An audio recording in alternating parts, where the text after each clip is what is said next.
नमस्कार आमर दैनिक राशिफल भिडियो रे आपनकु स्वागत। आज आपनक राशि अनुसार की खबर रही जानिबा को आम सहित रहंतु। आज आपनक राशि अनुसार ग्रह विश्लेषण एवं महत्वपूर्ण टिप्स पाइबा को ए भिडियो को देखंतु। मेष राशि आपनक अति निकट रे रहुतबा बंधुटी आपनक काम रे सहाय्य करिवे।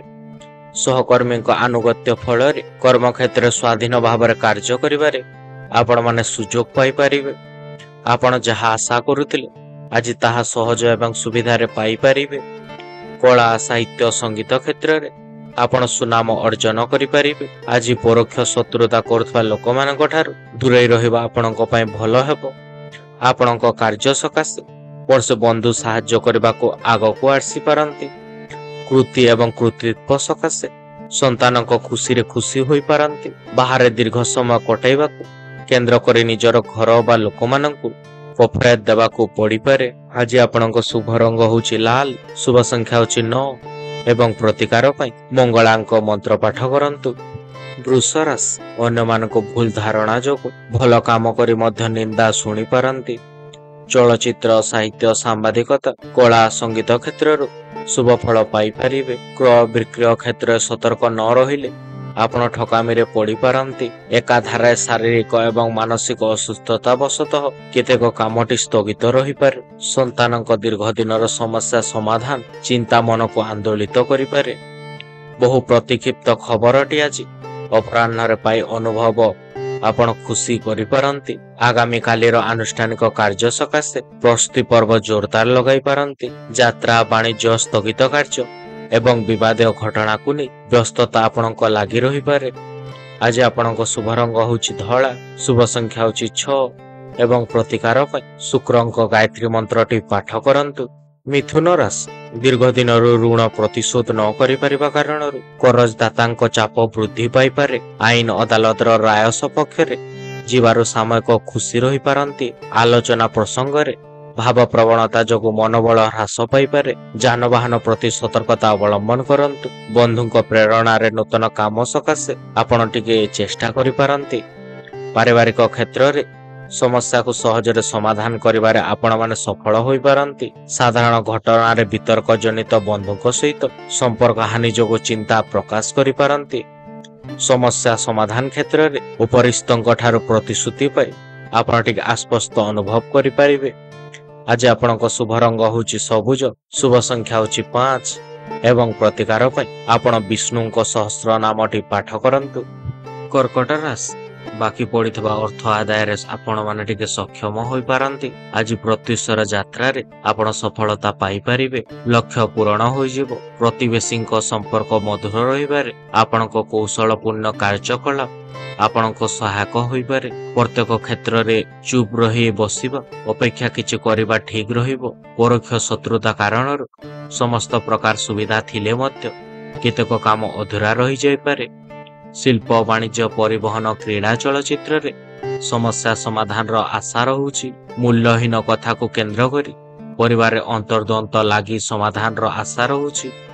मूल्यहीन कथा को केंद्र करी परिवार अंतर्द्वंद लागी आपणक प्रोब्लेम रही पारे। प्रतिकूल परिस्थिति जोगु योजना गुड़िक ठीक भाव में संपूर्ण होई न पारे। आज आपणक शुभ रंग होची धला, शुभ संख्या होची 2 एवं प्रतिकार पई मां भुवनेश्वरी गायत्री मंत्रटी आपण माने पाठ करंतु।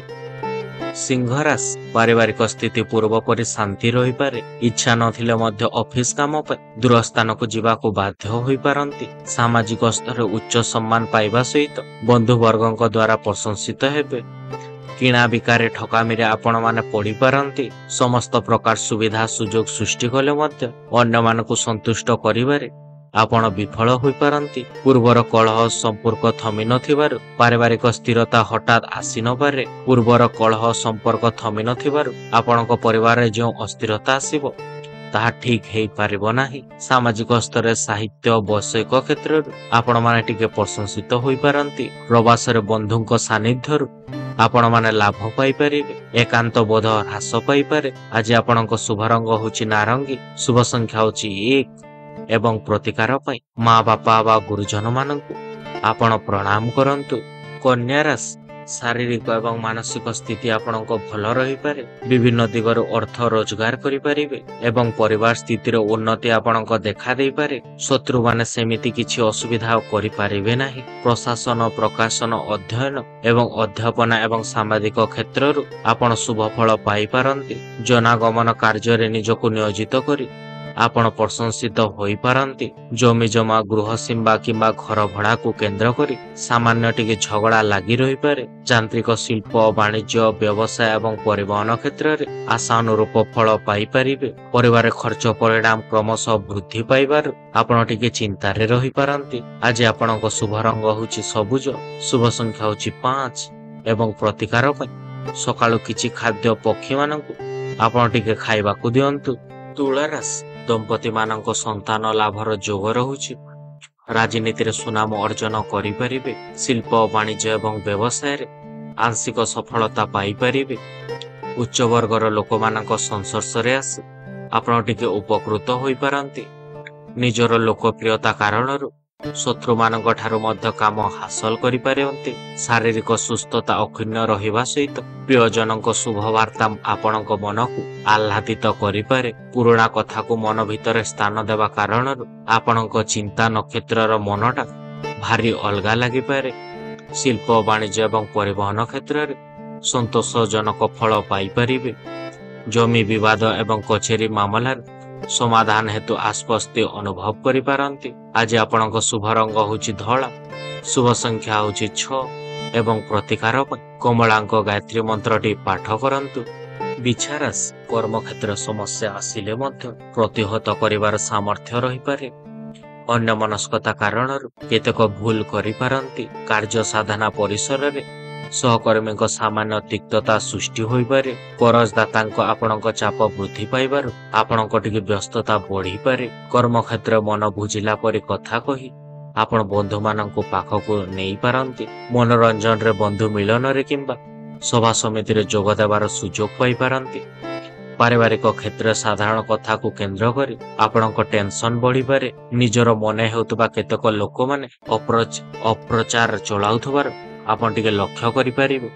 ଆଜି ଆପଣଙ୍କ ଶୁଭ ରଙ୍ଗ ହେଉଛି ଲାଲ, ଶୁଭ ସଂଖ୍ୟା ହେଉଛି 9 ଏବଂ ପ୍ରତିକାର ପାଇଁ ମା ମଙ୍ଗଳାଙ୍କ ମନ୍ତ୍ର ପାଠ କରନ୍ତୁ। ଧନୁରାଶି ପାରିବାରିକ ଜୀବନରେ ଆବଦ୍ଧ ରହିପାରନ୍ତି। ସ୍ୱାସ୍ଥ୍ୟ ପୂର୍ବ ପରି ଅପେକ୍ଷା ଆପଣଙ୍କ ଟିକେ ଭଲ ରହିପାରେ। ବ୍ୟବସାୟରେ ବହୁ ଚେଷ୍ଟା କରି ଆପଣ ଲାଭ ପାଇପାରିବେ। କର୍ମକ୍ଷେତ୍ର କାମର ଭାର ଆପଣଙ୍କ ବଢ଼ିପାରେ। ଆଜି ବିବାଦୀୟ କଥାରେ ମୁଣ୍ଡ ନ ପୁରାଇବା ଆପଣଙ୍କ ପାଇଁ ଭଲ ରହୁଛି। ଦୀର୍ଘ ଦିନର ଆଶା ଏବଂ ଅଭିଳାଷକୁ ଆପଣ ପୂରଣ କରିବାକୁ ଚେଷ୍ଟା କରିପାରନ୍ତି। କର୍ମକ୍ଷେତ୍ର ବିବାଦୀୟ ଘଟଣା ସକାଶେ ଆପଣ ଯେଉଁ ଆଶଙ୍କା କରୁଛନ୍ତି ସେଥିରେ କିଛି ହେବ ନାହିଁ। ଆଜି କୌଣସି ଦୁଃସାହସିକ କାମରେ କଠୋର ପଦକ୍ଷେପ ନେବା ଠିକ ହେବ ନାହିଁ। ବନ୍ଧୁମାନଙ୍କ ସହିତ ଦେବଦର୍ଶନ ସାଙ୍ଗକୁ ଭ୍ରମଣର ସୁଯୋଗ ଜୁଟିବାର ସମ୍ଭାବନା ରହୁଛି। ଆଜି ଆପଣଙ୍କ ଶୁଭ ରଙ୍ଗ ହେଉଛି ହଳଦିଆ, ଶୁଭ ସଂଖ୍ୟା ହେଉଛି 3 ଏବଂ ପ୍ରତିକାର ପାଇଁ ଶ୍ରୀରାମଙ୍କ ପୂଜା ଅର୍ଚ୍ଚନା କରନ୍ତୁ। ମକର ରାଶି ସମସ୍ୟା ସମାଧାନ ପାଇଁ ଯେତେ ଚେଷ୍ଟା କଲେ ମଧ୍ୟ ଅସଫଳ ରହିପାରନ୍ତି। ପରିବାରରେ ଗୋଳମାଳିଆ ପରିସ୍ଥିତି ସୃଷ୍ଟିର ଆଶଙ୍କା ରହୁଛି। ପିଲାଙ୍କ ସକାଶେ ଅନ୍ୟମାନଙ୍କ ନିକଟରେ ମୁଣ୍ଡ ନୁଆଇବାକୁ ଆପଣମାନଙ୍କୁ ପଡ଼ିପାରେ। ବନ୍ଧୁଙ୍କ ଅନୁରୋଧ କ୍ରମେ ଭ୍ରମଣ କାରଣରୁ କ୍ଳାନ୍ତି ବା ଅବସାଦ ଅନୁଭବ କରିପାରନ୍ତି। ଅଭାବ ଲାଗି ରହିଥିଲେ ମଧ୍ୟ କରଜ କରି କାମ ତୁଲାଇ ନେବେ। ପୂର୍ବ ଶତ୍ରୁତାରୁ ସମ୍ପର୍କୀୟମାନେ ପାଖ ମାଡ଼ି ପାରନ୍ତି ନାହିଁ। ଆଜି ପାରିବାରିକ କ୍ଷେତ୍ର, ସାମାଜିକ ସ୍ଥିତି ଏବଂ ଅର୍ଥନୈତିକ ପରିସ୍ଥିତି ଆପଣଙ୍କ ଭଲ ରହିବ। ବାଣିଜ୍ୟ, ପରିବହନ ତଥା ବ୍ୟବସାୟ ଦିଗରୁ ଆପଣ ବହୁତ ଲାଭବାନ ହେବେ। ଯାନବାହନରେ ସତର୍କତା ଅବଲମ୍ବନ କରନ୍ତୁ, ଅନ୍ୟଥା ସମସ୍ୟାରେ ଟିକେ ପଡ଼ିପାରିବେ। ଆଜି ଆପଣଙ୍କ ଶୁଭ ରଙ୍ଗ ହେଉଛି ନୀଳ, ଶୁଭ ସଂଖ୍ୟା ହେଉଛି 8 ଏବଂ ପ୍ରତିକାର ପାଇଁ କଳା ରଙ୍ଗର କୁକୁରକୁ ଖାଇବାକୁ ଦିଅନ୍ତୁ। କୁମ୍ଭ ରାଶି ନିକଟ ସମ୍ପର୍କୀୟ ମାନଙ୍କ ସାହାଯ୍ୟ ପ୍ରାପ୍ତିର ଆଶା ରଖିପାରନ୍ତି। କର୍ମକ୍ଷେତ୍ର ମଧ୍ୟ ସମ୍ମାନ ଲାଭ ପାଇପାରିବେ। ପଦମର୍ଯ୍ୟାଦା ଆପଣଙ୍କ ଆଗକୁ ବଢ଼ିବ। ବିଦ୍ୟାର୍ଥୀଙ୍କ ମନରେ ଟିକେ ନୈରାଶ୍ୟ ଯୋଗ ରହିପାରେ। ଚାକିରିଆଙ୍କ ଦରମା ଆପଣଙ୍କ ବୃଦ୍ଧି ହୋଇପାରେ। ରାଜନୀତିରେ ସମ୍ମାନ ପାଇପାରିବେ। ଗୃହକର୍ତ୍ତାଙ୍କ ପରାମର୍ଶ କ୍ରମେ ନୂତନ କର୍ମସ୍ଥାନ ପାଇଁ ମନ ଟିକେ ବଦଳାଇ ପାରନ୍ତି। ଶିଳ୍ପ, ବାଣିଜ୍ୟ, କଚେରୀ ମାମଲାରେ ଏବଂ ପରିବହନରୁ ଲାଭ ପାଇପାରିବେ। ସ୍ୱାସ୍ଥ୍ୟ ସମସ୍ୟାରେ କ୍ରମଶଃ ଉନ୍ନତି ଆପଣଙ୍କ ପରିଲକ୍ଷିତ ହେବ। ଏହା କାରଣରୁ ଆପଣ ସାମୟିକ ଖୁସି ରହିପାରନ୍ତି। ଆଜି ଆପଣଙ୍କ ଶୁଭ ରଙ୍ଗ ହେଉଛି ନୀଳ, ଶୁଭ ସଂଖ୍ୟା ହେଉଛି 8 ଏବଂ ପ୍ରତିକାର ପାଇଁ ପକ୍ଷୀମାନଙ୍କୁ କିଛି ଦାନା ଖାଇବାକୁ ଦିଅନ୍ତୁ। ମୀନ ରାଶି କର୍ମକ୍ଷେତ୍ରରେ ଠିକ୍ ଏବଂ ଯୁକ୍ତିଯୁକ୍ତ କଥା କହି ଅନ୍ୟମାନଙ୍କୁ ଅପଣାଇ ନେଇପାରନ୍ତି। ଅନ୍ୟାୟ ବିରୁଦ୍ଧରେ ସ୍ୱର ଉଠାଇଲେ ପରୋକ୍ଷ ଶତ୍ରୁତା ଟିକେ ସୃଷ୍ଟି ହୋଇପାରେ। ପରିଜନଙ୍କ ସ୍ୱାସ୍ଥ୍ୟ ଏବଂ ସମସ୍ୟା ଜନିତ ଆପଣଙ୍କ ମନ ଟିକେ ବିଚଳିତ ରହିବ। ଏଜେନ୍ସି, ସାମ୍ବାଦିକତା, ରାଜନୀତି, କାର୍ଯ୍ୟାରମ୍ଭ, କଳା, ସାହିତ୍ୟ, ସଂଗୀତ ପ୍ରଭୃତିରୁ ଆପଣ ଟିକେ ଶୁଭ ଫଳ ପାଇପାରିବେ। ସହକର୍ମୀଙ୍କ ପରୋକ୍ଷ ଅସ୍ନୁହତା ହେତୁ କାମରେ ପ୍ରତିବନ୍ଧକ ଜନିତ ଆପଣଙ୍କ ଆଶା ଅନୁଯାୟୀ ଆପଣ ଆଗକୁ ବଢି ନ ପାରନ୍ତି। ବାକ୍ ଅସମତା ରକ୍ଷା ଯୋଗୁଁ ସୁସମ୍ପର୍କ ଆପଣଙ୍କ ଟିକେ ଇଆଡ ସିଆଡ ହୋଇପାରେ।